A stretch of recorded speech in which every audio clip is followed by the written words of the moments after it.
গাড়ির মধ্যে ঢুকিয়ে দেবো একদম। কি ব্যাপার বলে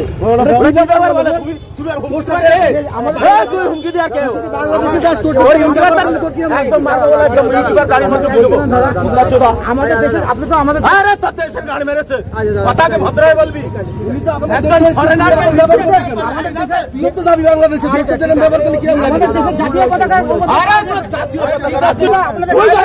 কথা বলে তুই রাজ করছিস দাদা অন্যায় হয়েছে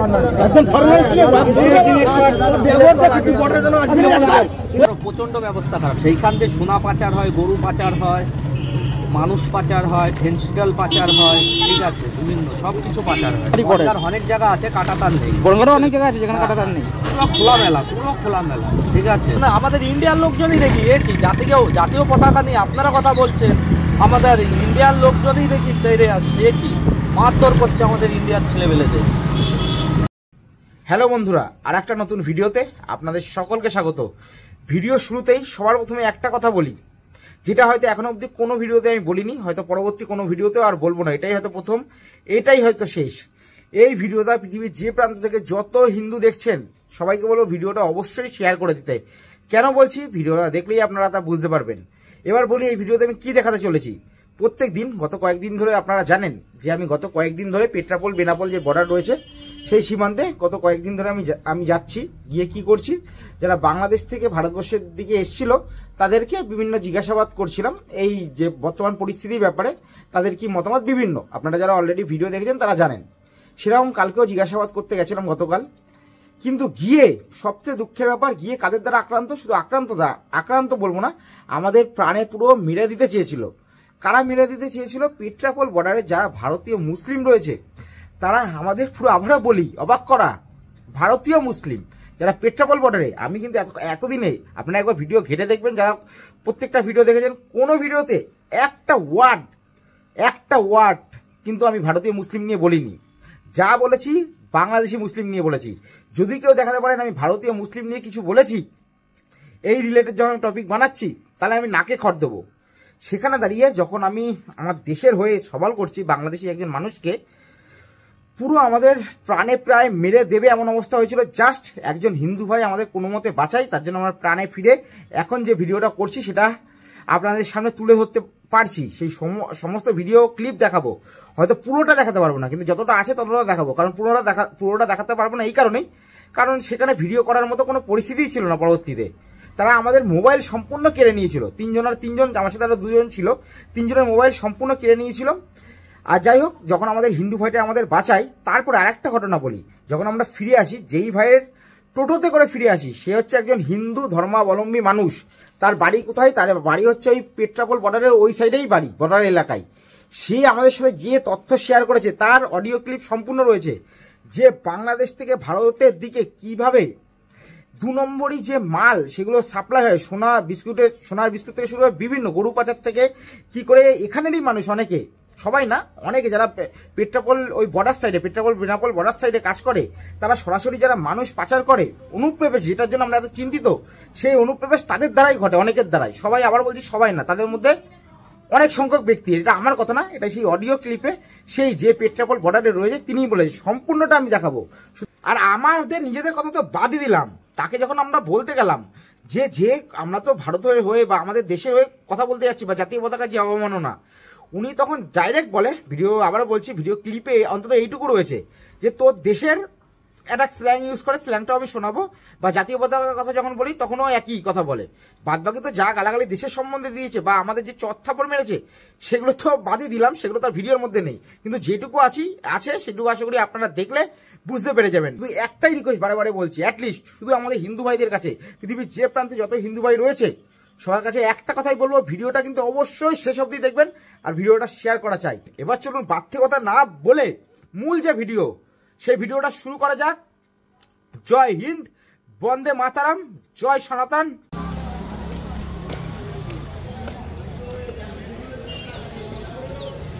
আপনি বাংলাদেশে কোথা থেকে এসেছেন? বাংলাদেশে একটু জোরে বলবেন। বেনাপোল বর্ডার থেকে আসছি। বেনাপোল বর্ডার মানে যশোরেই বাড়ি, তাই তো? যশোরেই বাড়ি। আর বলছি কতদিন আগে এসেছিলেন? কালকে আসছি। কালকে এসেছি, মানে কি কারণ? আপনার সাথে দেখতে পাচ্ছি লাগেজও আছে, কম্বলও রয়েছে, কি কারণে এসেছিলেন? ও আসছিলাম ওষুধ কিনতে। ওষুধ কিনতে। বলছি এই মুহূর্তে তো বাংলাদেশ থেকে ভারতের যে ভিসা সেটাও প্রায় রেস্ট্রিক্টেড করে দেওয়া হচ্ছে, ভারতের ভিসা। জি জি। আর এইদিকে একটা ভিসা নিয়ে একটা সমস্যা হচ্ছে, আপনি কি মনে করছেন এই ব্যাপারে? কতটা আপনারা লাভজনক হচ্ছেন? লাভজনক বলতে কি, আমাদের তো ভারতে ঢুকলেই খরচা হয়, হ্যাঁ, এই হলো সমস্যা। এই ডাক্তার দেখাতে গেলে একটু সুবিধা হয়, এই এছাড়া তা ভারতে দাদা যখন ঢুকলেই খরচা হয়, আপনি আবার ভারতের মাটিতে দাঁড়িয়েই বলছেন ভারতে ঢুকলেই খরচা হয়, তাহলে দাদা কেন বারবার আমাদের ভারতের মাটিতে আমাদের মায়ের বুকে আসা? আপনারা দাদা থাকুন, আপনারা দাদা থাকুন না দাদা, ফল কিনলাম, একটু ফল বাংলাদেশ থেকে কিনে দাদা, বাংলাদেশ থেকে কিনে দাদা খান না। বাংলাদেশে কি ফলের দাম খুব বেশি না, এই আসলে দাদা এই কম, ইন্ডিয়াতে এসে ফল লেট মি ফিনিশ। এই কম্বলগুলো নাকি আমাদের এখানে যেগুলো 1000 টাকা করে পাওয়া যায়, বাংলাদেশে নাকি তার দাম হচ্ছে প্রায় 6-7 হাজার টাকা। এগুলো ঠিক হতে পারে, কিন্তু না? আপনি কি বাংলা আফগানিস্তান থেকে এসেছেন, হতে পারে বলছেন? এটা দেখা যাচ্ছে আমরা আসলাম, এই কম্বল নিয়ে গেলাম এই একটা বাসার জন্য। আচ্ছা আচ্ছা। আর দাদা বলছি, আমাদের চিন্ময় কৃষ্ণ দাস, আমরা তো জানি না এক্স্যাক্টলি, অনেক সময় ফেক নিউজও দেখায়, এটা আপনাদের নিউজে দেখেছি উনি নাকি বলাৎকারী, এটা কি ঠিক? আমরা তো জানি না, এবার আপনারা যেহেতু ওখানে তার জন্য আপনাকে জিজ্ঞেস করছি। আসলে কি তাদের ব্যাপারটা এটা আমরা বলতে পারবো না, না আপনাদের নিউজ দেখেন, আমি জানি না বলে, যেহেতু ওনার বিরুদ্ধে আমাদের পুরো ইন্ডিয়া সাপোর্ট করছে, সেহেতু আমার মনে হয় জিনিসটা তো ফেকও হতে পারে, তার জন্য আপনাকে জিজ্ঞাসা করা। হয়তো আমরা এটা মিডিয়া অবশ্যই খেয়াল করে না, জন্য টিভি দেখি। আপনার কি মনে হয় যে এটা ঠিক না বেঠিক? হয়তো তাদের ভালোর জন্য এটা অবশ্যই করতেছে। না না, অবজেকশন যেটা উঠছে চিন্ময় বাংলাদেশের পক্ষ থেকে, আপনি হয়তো আমার কোশ্চেনটা বোঝেননি। চিন্ময় কৃষ্ণ দাসকে যে অ্যারেস্ট করা হয়েছে, উনি নাকি একজন বলাৎকারী, রেপিস্ট যাকে বলে, রেপিস্ট। কি বলে? রেপিস্ট। তাই কথাটা কি ঠিক? আচ্ছা, এটা আমি অবশ্যই খেয়াল করি। আগে খেয়াল করেননি দাদা, তাই তো? বলছি দাদা, বয়কট ইন্ডিয়া বারবার বাংলাদেশ থেকে বলছে, আপনারাকে 7 সিস্টার দিয়ে আমাদের ভারতবর্ষকে এখানে যারা আছে, অনেক আমাদের মুসলিম ভাইয়ের দোকান কিন্তু আছে, তারা কিন্তু সবাই আমাদের ভাই, কারণ তারা ভারতবাসী। কিন্তু আপনারা যে ব্যবহার করছেন, আপনারা কিন্তু আমাদের আর ভাই নেই। এখানে যারা মুসলিমরা রয়েছে তারা আমাদের ভাই, কারণ আমাদের এখানে হিন্দু মুসলিম সবাই থাকি, কোনো সমস্যা নেই। কিন্তু আপনাকে জিজ্ঞেস করছি দাদা ভাই, আমার আদরের দাদা ভাই, বয়কট ইন্ডিয়া বারবার বলছে, 7 সিস্টার নাকি আপনাদের এত সামরিক ক্ষমতা বেড়ে গেছে, আপনারা আমাদের 7 সিস্টার নাকি দখল করে নেবেন। আপনাদের আর্মির র্যাঙ্কিং কত দাদা বাংলাদেশে? দেখি কি জানেন আপনি বাংলাদেশের ব্যাপারে? ভাই এটা আমি না, আপনি পড়াশোনা জানেন, শিক্ষিত ব্যক্তি? ও আচ্ছা, আমি আপনাকে একটু বলে দিই, বাংলাদেশ আর্মিতে র্যাঙ্কিং হচ্ছে 37, কত 37। ইন্ডিয়া কত নম্বরে আছে আর্মিতে? 4 নম্বরে। তাহলে এরকম হাওয়াতে কথা বললে কেমন? বাংলাদেশে যা কি মানুষের মধ্যে কি আছে, ঘাস পাতা রয়েছে কিছু ভরা? বলতে পারবো না। তাহলে এরকম যাদের র্যাঙ্কিং, ইন্ডিয়ান র্যাঙ্কিং আর্মিতে যেখানে 37, সেখানে কথা বলে দেখেন কেমন হয়। হ্যাঁ সেটাই তো বলছি। তাহলে বাংলাদেশের র্যাঙ্ক, দাঁড়াও ওইদিকে যাবেন না, ওইদিকে পরে যাবেন, নাহলে এখান দিয়ে দাদা যেতে পারবেন না, ভারতবর্ষে যেতে দেবো না দাদা ভাই, যেতে দেবো না, সত্যি কথা বলছি, ভারতবর্ষ থেকে যেতে দেবো না। ভারতবর্ষে এসেছিলেন, ভারতবর্ষেই আটকে রেখে দেবো, ভালোবেসে। আপনাদের মতো না, আমাদের বেলঘুরের একটা ছেলেকে আপনারা মেরে মাথা ফাটিয়ে পাঠিয়েছেন, ঠিক আছে? আমরা আপনাদের মতো তো নির্লজ্জ না যে আপনাকে মাথা ফাটিয়ে পারবো। আপনাকে পাশের দোকান থেকে, আমাদের মুসলিম ভাইয়েরই একটা দোকান থেকে ভারতীয় মিষ্টি খাওয়াবো, আমরা হচ্ছে সেরকম লোক, ঠিক আছে? তা বলুন দাদা ভাই, এখন বাংলাদেশে যে হিন্দু মুসলিমের মানে হিন্দুদের উপর যে অত্যাচারটা করা হচ্ছে, এটা তো শুধু হিন্দুদের, এটা তো আমরা জানি না। তো কি জানেন দাদা? শুধু ভারতবর্ষে আসে। একটা প্রশ্ন আছে আমার এখানে, সেটা হচ্ছে যে কালকে হয়তো নিউজে, জানি না আপনি নিউজ কতটা ফলো করেন কি করেন না সেটা আমার জানা নেই, হয়তো এটা শুনেছেন যে আমাদের ভারতীয় শাড়ি বস্ত্র সব পুড়িয়ে দেওয়া হচ্ছে, হিন্দু ভাইদের যে দোকানগুলো আছে সেগুলো ভেঙে দেওয়া হচ্ছে। কিন্তু বলছি কোথায় সেটাও বলছি, কিন্তু আপনাকে দেখা যাচ্ছে আপনি ইন্ডিয়া থেকে আমাদের এই জিনিস কিনে নেবেন। আপনার কি মনে হয় এই জিনিসটা কি আপনার ওখানে অ্যালাউ করবে না? ওটাও ছিঁড়ে দেবে, আপনাকে মারবে না? আপনি ওই দেশের নাগরিক বলে আপনাকে ছেড়ে দেবে? এখন যদি পুরাই দিয়ে দেয় তাহলে কিছু বলবে না। আপনাদের দেশের অনেকেই বলছে, যারা এখনো ভারতে যাচ্ছে এত কিছুর পরে, তাদেরকে বয়কট করো, তাদেরকে ভারতবর্ষে পাঠিয়ে দাও, আপনাদের দেশের লোক বলছে। কি মনে করেন দাদা ভাই? কি করে আপনার হাসিটা খুব সুন্দর দাদা। আর দাদা বলছি, আপনারা কি মুজিবুর রহমানকে কি দেশের জাতীয় পিতা মনে করেন? শেখ মুজিবুর রহমানকে কি আপনার দেশের জাতীয় পিতা মনে করেন? চেনেন না? আপনাদের আমি বলে দিচ্ছি, আপনাদের একটু স্বাধীনতা পেতে হয়তো একটু সাহায্য করেছিল যেই ব্যক্তিটা, তাই কি জাতীয় পিতা মনে করেন? এই মনে হচ্ছে মনে করেন না দাদা ভাই। আসলে হ্যাঁ আপনাদের দেশ স্বাধীন লেট মি ফিনিশ। এবার একটু আসলভাবে বলি, এতক্ষণ হেসে বলছিলাম। আপনাদের দেশের যে ব্যক্তি আপনাদেরকে দেশকে স্বাধীন করতে সাহায্য করলো, লাখ লাখ মানুষের সামনে, আপনারা কি করে তার মূর্তির উপর মুতে দিতে পারলেন? না এটা ঠিক নয়। তাহলে আপনি বলছেন না কেন শেখ মুজিবুর রহমানকে চেনেন তাই স্বীকার করছেন না? না স্বীকার বলতে কি আপনি যেভাবে বলতেছেন আপনি বোঝাতে পারেন। বোঝাতে আপনি বুঝতে চাইছেন না। হ্যাঁ না হ্যাঁ বলুন। এই যেরকম বলতেছেন জাতির পিতা, হ্যাঁ জাতির পিতা মুসলমানের কি হয়? এতদিন তো তাই জেনে এসছে তাই তো, শেখ মুজিবুর রহমান বাংলাদেশের জাতির পিতা। আচ্ছা তাহলে মুসলমানের কি হবে? আচ্ছা, আপনাদের দেশে যেদিন থেকে জন্মগ্রহণ করলো এই মুহূর্তে যা মনে হয় বাংলাদেশে যদি মশাও মারা যায় সেক্ষেত্রে ভারতবর্ষকে দায়ী করা হয়। কি কারণে দাদা ভাই? এটা দাদা আসলে আমরা একটু জানি না, কি করে বলবো। কি জানেন দাদা ভাই? শুধু ভারতবর্ষে এসে লাগেজ নিতে, চিকিৎসা করাতে, বাংলাদেশে কি চিকিৎসা ব্যবস্থা এতটাই খারাপ? না আসতে দেন তাহলে আমরা বন্ধ করে দেবো। এত অপমান করছি তাও আসছেন কেন? ভারত থেকে সব রকম সুযোগ সুবিধা আপনারা হ্যাঁ হ্যাঁ ইউজ করবেন, আবার বর্ডার ক্রস করে ভারতকে গালাগালি দেবেন। এবার আমি একটা কথা বলি, আপনাদের গোপালগঞ্জ কোথায় না, গোপালগঞ্জ না কোথায় না, গোপালগঞ্জে আমি আসছি দাদা ভাই, আপনার কাছে আসছি।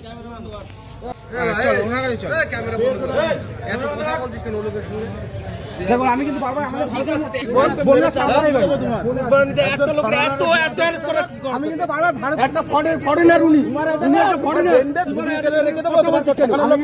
ভারতীয় মুসলিম ঠিক করে কথা বলতো গাড়ির মধ্যে ঢুকিয়ে দেবো একদম। কি ব্যবহার বলে ওটা, কি ব্যবহার বলে হুমকি দেওয়া কেউ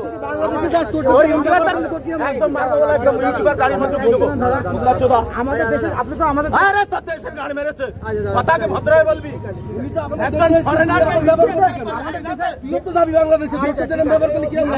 জাতীয় পতাকা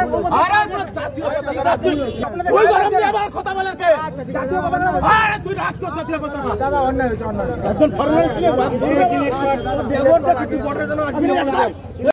তাহলে ভিডিও ক্লিপ তো আপনাদের দেখালাম, এখনো তো আরো ক্লিপ দেখানো আপনাদের বাকি রয়েছে, এখনো ভিডিওর কিছুই হয়নি।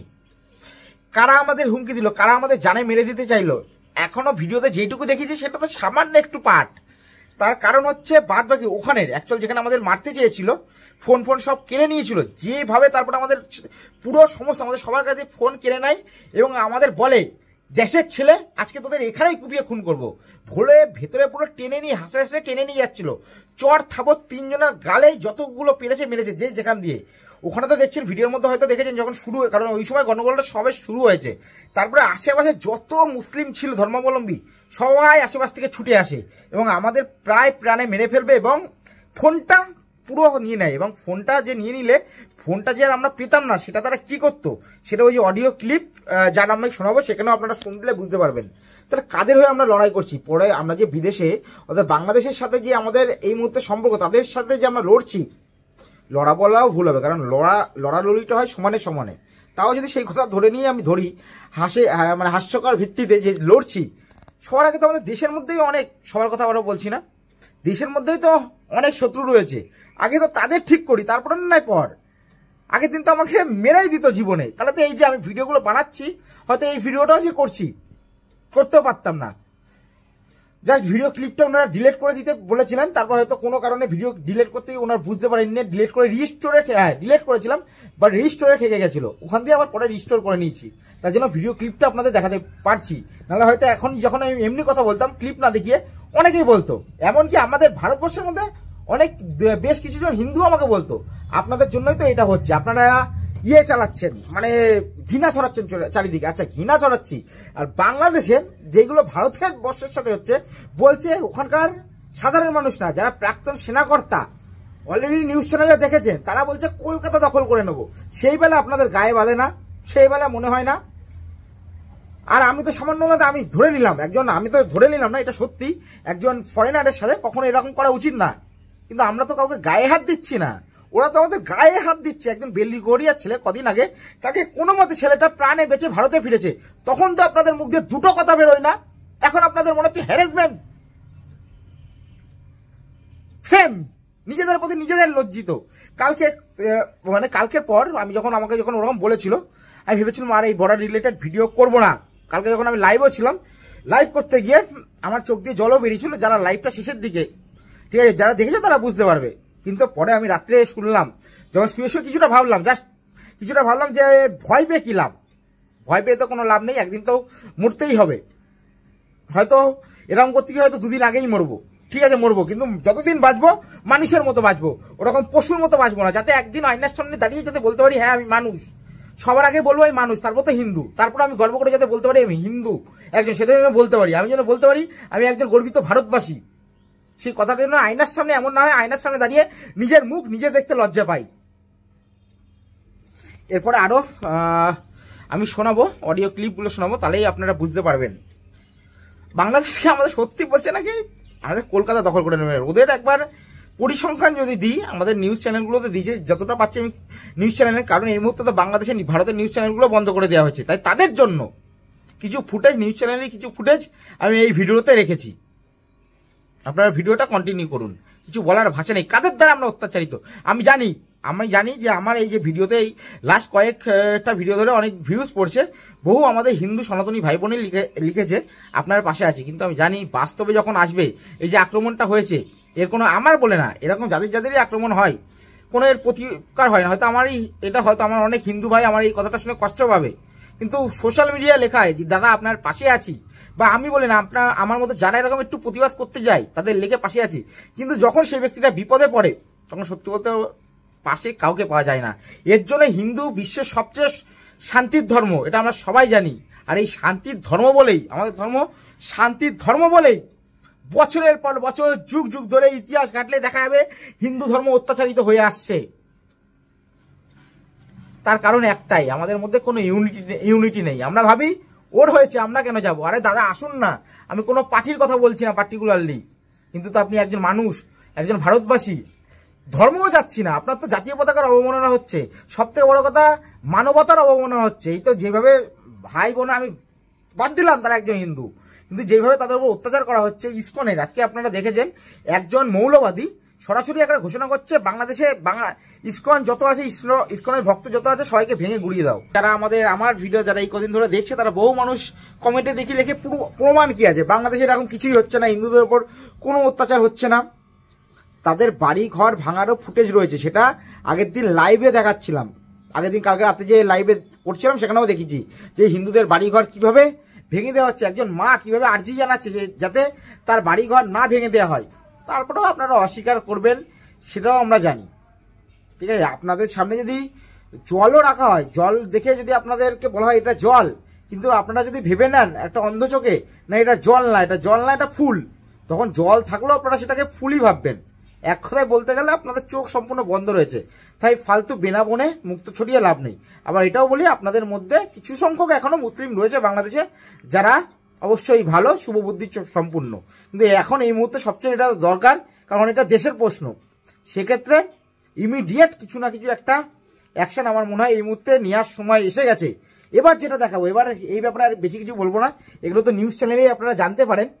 এবার যেটা দেখাবো একেবারে ওখানের বর্ডারের যে অডিও ক্লিপটা আমার কাছে রয়েছে সেই অডিও ক্লিপটা সরাসরি দেখাবো, তাহলেই আপনারা বুঝতে পেরে যাবেন। এই যে বলছিল না ওখানে ভিডিও ক্লিপেও দেখেছেন, যখন আমি ইন্টারভিউটা নিচ্ছিলাম, যখন আমাকে একজন এসে আক্রমণ করে প্রথমে বলছে তুই ওদের হ্যারাসমেন্ট করছিস, ওই যে তাদের কথা সূত্র ধরেই বলি, হ্যারাসমেন্টটা সবচেয়ে যদি বলি আমি এটা বাদিয়ে দিলাম, তারা করে, তারা যারা আসে বেশিরভাগ ফরেনারদের বাংলাদেশিদের নিয়ে গিয়ে কিভাবে তাদের থেকে বিভিন্ন উপায়ে টাকা বের করে সেটাও এই অডিও ক্লিপের মধ্যে রয়েছে।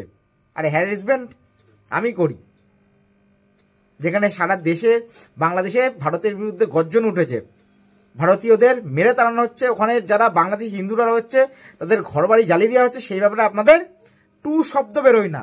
আর এখন আপনাদের আমি জাস্ট কথা দিয়ে দুটো কথা একটু অন্যভাবে বলেছি, আমি বলছি হ্যাঁ এইভাবেও বলা উচিত না, কিন্তু তাও এই পরিস্থিতি কি সেটাও বলা যাবে না? হাস্যকর, নিজের ওপর নিজের ঘৃণা হয় যে কোথায় আছি, নিজেদের মধ্যেই তো কোনো একতা নেই। যাই হোক, অডিও ক্লিপটা এবার আপনাদের সাথে শেয়ার করা যাক। অন্যভাবে বলে তো আপনার বলা বোঝায় না, হ্যাঁ বললে আবার কিছু হবে না তো? না না না, আমি আমার মতো করে আপনার কথাটা শুনে আমি আমার মতো করে বলবো আর কি কথাটা বাড়ি গিয়ে। আমাদের বনগাঁ পেট্টাপোল বর্ডারে প্রচণ্ড 2 নম্বরই কাজ হয়। আর একটা বড় ব্যাপার, যেখানে এত অনুপ্রবেশ নিয়ে এটা যেমন দু নম্বরই ব্যাপার তো আছে, তার সাথে যেটা জানতে পারলাম এত অনুপ্রবেশ নিয়ে এত জিনিস ঘটছে, সেখানে আমাদের এই পাশে যারা রয়েছে তাদের মধ্যে কিছু সংখ্যক মানুষ যারা সরাসরি অনুপ্রবেশ অর্থাৎ বাংলাদেশের মানুষকে টাকা নিয়ে ভারতে ঢুকিয়ে দিচ্ছে, তাই তো? হ্যাঁ তাহলে তাহলে এটা তো বিশাল বড় একটা ক্রাইম। হ্যাঁ ক্রাইম। এই খবরগুলো কি বিএসএফ এর কাছে কি আছে? বিএসএফ এর কাছে নেই, কিন্তু ওই চুরাই পথে দু একটা ঢুকিয়ে দেয় টুকটাক করে। কোন সাইডটা দিয়ে ঢোকায়? ওই যে বনগা সাইডে ছোট ছোট যে বাড়ির ওপর দিয়ে যেগুলো আছে ওই সব সাইড দিয়ে? ওই সব সাইড দিয়ে আপনার ওই নদী পার হয়ে অনেক ঢুকে যায়, ঠিক আছে? নদী পার হয়ে বেশি যায়, প্রচুর নদী পার হয়ে যায়। রাতের অন্ধকারে যদি নদী পার হয়ে টুক করে চলে যায়, কেউ তো টের পাবে না। বিএসএফ একটা বিএসএফ এইখান থেকে একটা বিএসএফ 100 মিটার 200 মিটার দূরে দূরে থাকে, ঠিক আছে? সে কি করে দেখতে পাবে? টুক করে চলে গেলে তো দেখতে পাবে না, সাথে চলে যাবে ওপারে। তাহলে তো এটা মানে তাহলে এইখানে কাঁটাতার আছে তাই এই অবস্থা, তাই যেসব জায়গায় তাহলে কাঁটাতার নেই সেখানে তো ব্যবস্থা আরও খারাপ। তাহলে আরও প্রচণ্ড ব্যবস্থা খারাপ। সেইখান দিয়ে সোনা পাচার হয়, গরু পাচার হয়, মানুষ পাচার হয়, ফেন্সিডাল পাচার হয়, ঠিক আছে? বিভিন্ন সব কিছু পাচার হয়। বনগাঁর এই সাইডে তো অত কাঁটাতার আছে, কিন্তু অনেক জায়গা আছে যেখানে এখন কাঁটাতারই পড়ে। অনেক জায়গা আছে কাঁটাতার নেই, বনগাঁরও অনেক জায়গা আছে যেখানে কাঁটাতার নেই। পুরো খোলামেলা, পুরো খোলামেলা, ঠিক আছে? একদম নদীর কাছে চলে যেতে পারবে, একদম নদীর কাছে বাংলাদেশ দেখতে পারবে। যেরকম আমার বাড়ি যেইখানটা, আমার বাড়ির থেকে এইভাবে তাকাবো, ঠিক আছে, বাংলাদেশ দেখা যাবে। সামনে ইছামতি নদী, পাশে বাংলাদেশ, ঠিক আছে? আমার বাড়িও কিন্তু বর্ডারে। আচ্ছা, আমিও বর্ডারেই থাকি। বর্ডার বলতে আমাদের ওই সাইডে বর্ডার, আড়াইলের দিকে। আচ্ছা, আমাদের ওই সাইডে বর্ডার, তো আমাদের একদম বাংলাদেশের পাশ দিয়ে নদীটা গেছে। আচ্ছা। তাকালেই না, হচ্ছে বাংলাদেশ। আপনি দাদা পুরো আপনার বাড়িটা কোথায় সেটা বলেন না, যেহেতু আপনি বলছেন এই কথাগুলো। আপনি কেটে দেবেন, আমি কেটে দেবো, আমি কেটে দেবো। আর বলছি, এমন কোনো কি বড় নাম এর সাথে জড়িত রয়েছে? মানে একবার সরাসরি পদের মধ্যে এই যে এই নামটা এ জড়িতই? অনেক বনগাঁর অনেক বড় বড় নেতারা আছে, ঠিক আছে? অনেক নেতারা আছে, কিন্তু নাম তো বলা যাবে না, বুঝলেন? বড় বড় না, এমনি নেতাবাদী এমনি বর্ডারের কেউ বড় কোনো ব্যক্তি? না। তাহলে ব্যবস্থা তো খুবই খারাপ।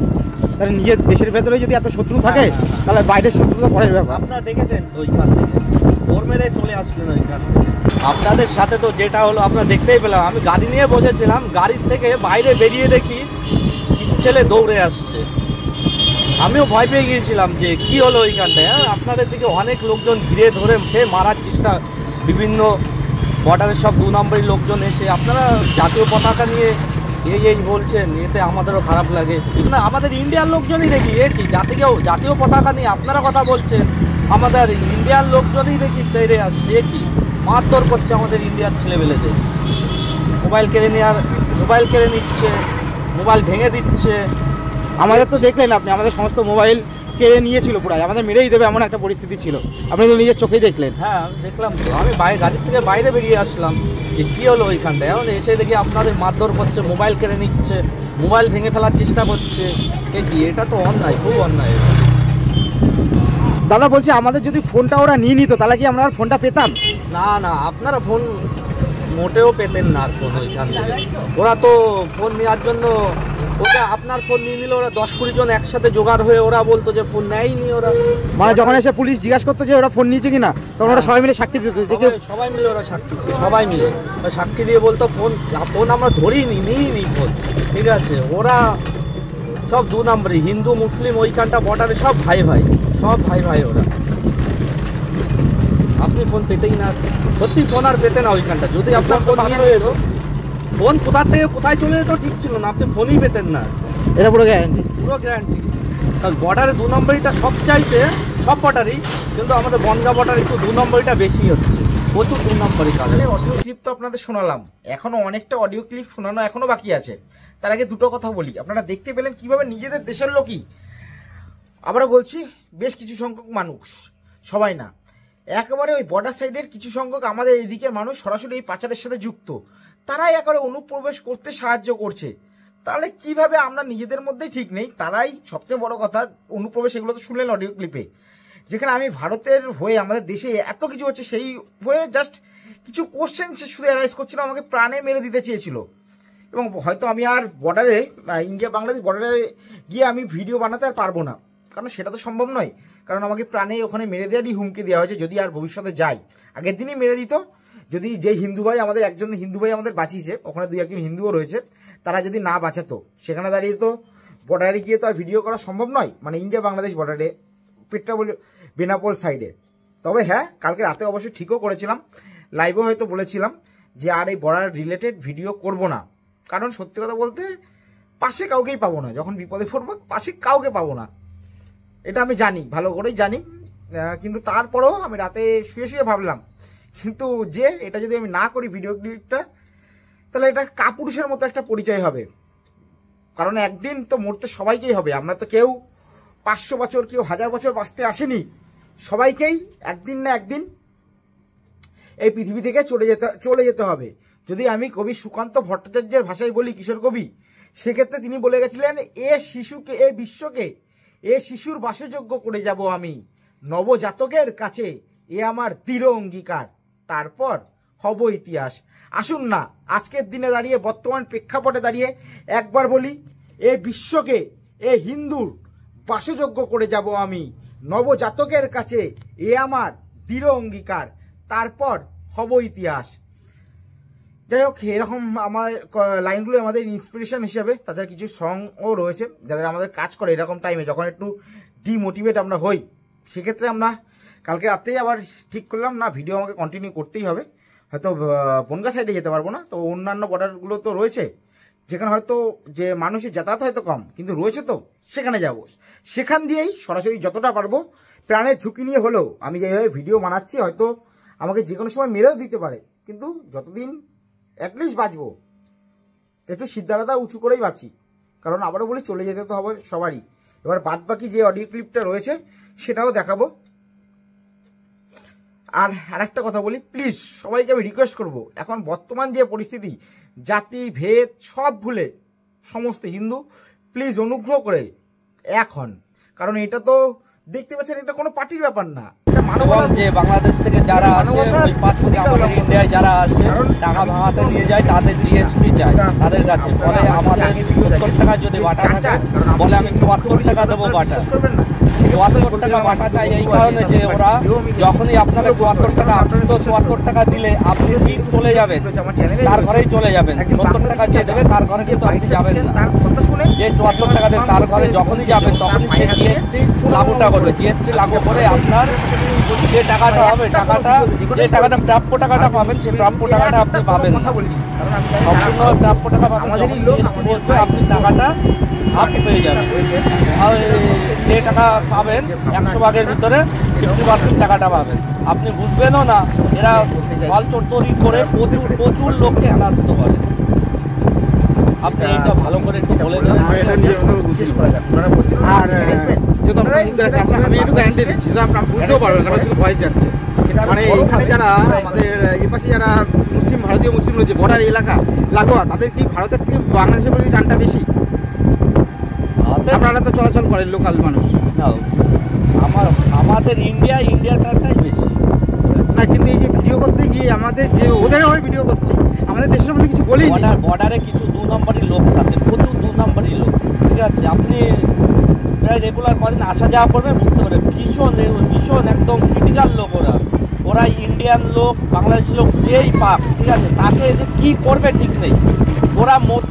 ওরা আপনার কাছে যদি ল্যাগেজ থাকে, ল্যাগেজটা নিয়ে যদি ঘরে চলে যায়, তোমার তো যেতেই হবে ল্যাগেজের সাথে, ল্যাগেজটা আমার আনতে। ওরা ঘরে একবার ঢুকাতে পারলেই হয়, ওরা ঘরে ঢুকাতে পারলে দরজা দিয়ে ওরা যে কী রকম হেনস্থ করবে একটা প্যাসেঞ্জারের, সে ধারণা প্রকাশ করা যাবে না, এরকম করবে ওরা। মানে 2 নম্বরইটা প্রচুর হয়, 2 নম্বর প্রচুর 2 নম্বর হয়। তার ভালো লোক আছে, 2-1টা ভালো লোক আছে, আর সব 2 নম্বরে জিএসটি, সব জিএসটির জন্য, ঠিক আছে? এতে আছে আমাদের বন্ধের কিছু নেতা পার্সালি লোক আছে এতে, ঠিক আছে, এই 2 নম্বরের কাজের সাথে জড়িত আছে। আর যারা এই যে বর্ডারে যারা এই যে টাকার এক্সচেঞ্জ সামনে দোকান দিয়ে রেখেছে, তাদের মধ্যেও কি এইসব যারা পাচার হয় যেসব জিনিস, মানে বিস্কুট তারাও জড়িত? না, তাদের মধ্যে অনেকে, মানে সবাই না, তারা জড়িত না, অনেকে আছে জড়িত, ওদের মধ্যে অনেকে আছে, অনেকে 100 ভাগের ভিতর 75% লোক প্রায় 2 নম্বরই কাজ, 2 নম্বরই কাজ।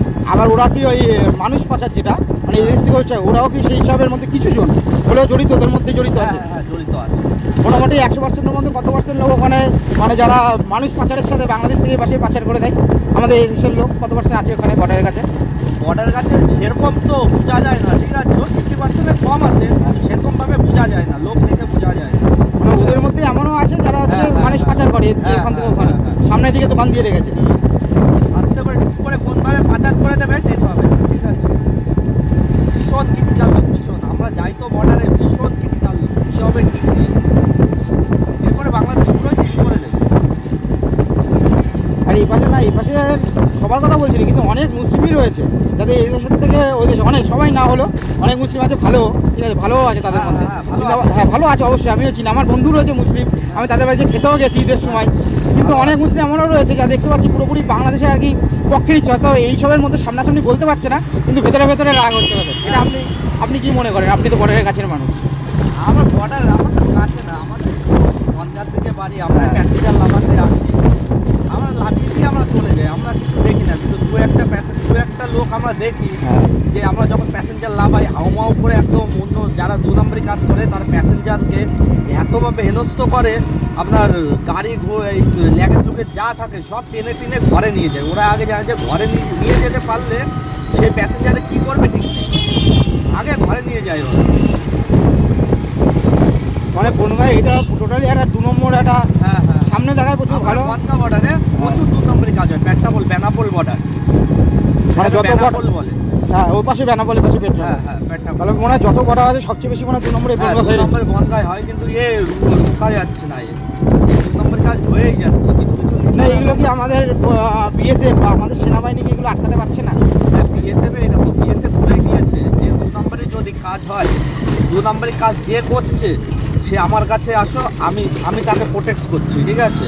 ধরো যে ঘরের থেকে একটা ঘরে নিয়ে গেল তো, এবার টাকাটা কম দিল, কম দেওয়ার সাথে সাথে এবার সে হিসাব তো করছে না, এবার আমাদের ড্রাইভারের কাছে আসছে, কেউ ভালো লোকের কাছে আসছে, এসে বলছে যে এই টাকাটা কত টাকা হয়েছে, আমরা তো হিসাব করে দাও। এবার যখন হিসাব করছে দেখে যে টাকাটা কম আছে, টাকাটা কম থাকার কারণ সে বনগাঁ স্টেশনে চলো, তারপরে বেরোবা, স্টেশনে চলো, স্টেশনে টাকাটা যখনই কম দিচ্ছে আমরা হিসাব করে দিচ্ছি আপনি তো এই টাকা পাবেন না, আরও বেশি টাকা পাবেন, তখনই সে ওই ঘরে যাচ্ছে, ঘরে যেয়ে সেই যারা টাকাটা ভাঙিয়েছে তারা সেই টাকাটা রিটার্ন দিচ্ছে না, ওরা ফোন নিয়ে গেছে, মানে সেই টাকাটা তারা রিটার্ন দিচ্ছে না, ঠিক আছে। পরে ওরা বলে দিয়েছে যে গিয়ে শুনছি স্টেশনে যাও, স্টেশনে বনগাঁ স্টেশনে যাও, আর একটু ব্যাক করবা, গিয়ে কথা হচ্ছে। হ্যাঁ দাদা বল।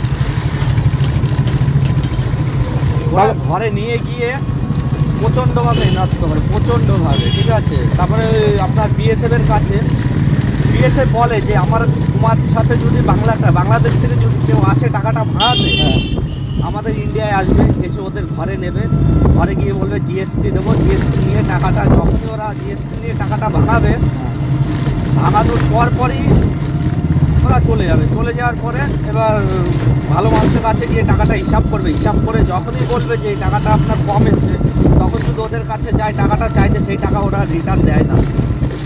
এই হচ্ছে ভীষণ ভীষণ বড় একটা প্লাস পয়েন্ট, ওরা টাকাটা দেবেই না আপনাকে, বাং বুঝিয়ে দিয়ে বেরিয়ে যাবে।